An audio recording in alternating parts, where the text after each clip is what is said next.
Alright, so what is up guys? In this video I want to go over abstract classes and how to use them in Kotlin.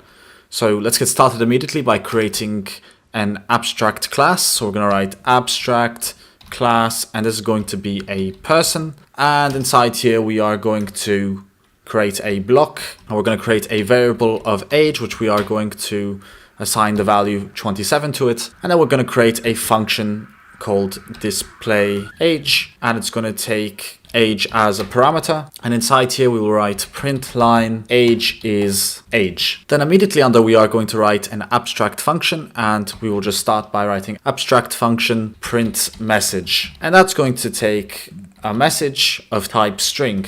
And then below this we are going to create another class. This one's going to be a normal class. It's going to be called class coda, and that's going to take a name in the constructor of type string, and it's going to inherit from person. And you might already have noticed that the class coda has a red underline there, which means it wants us to do something, and that is because we are using an abstract class.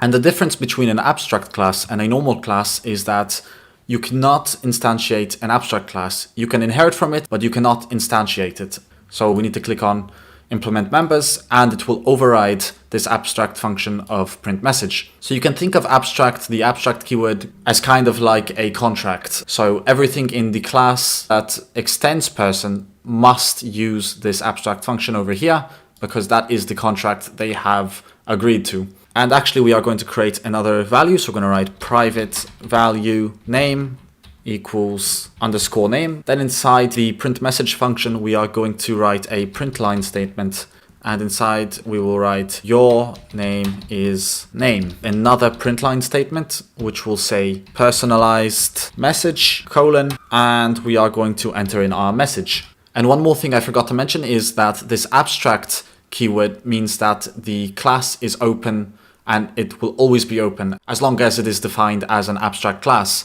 So these are both open. This is an open function, and this is an open class.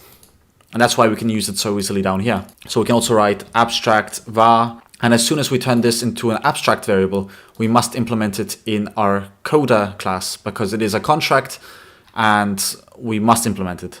So we will click on OK, and you'll see here that we will override the variable of age in our constructor, and everything will work fine.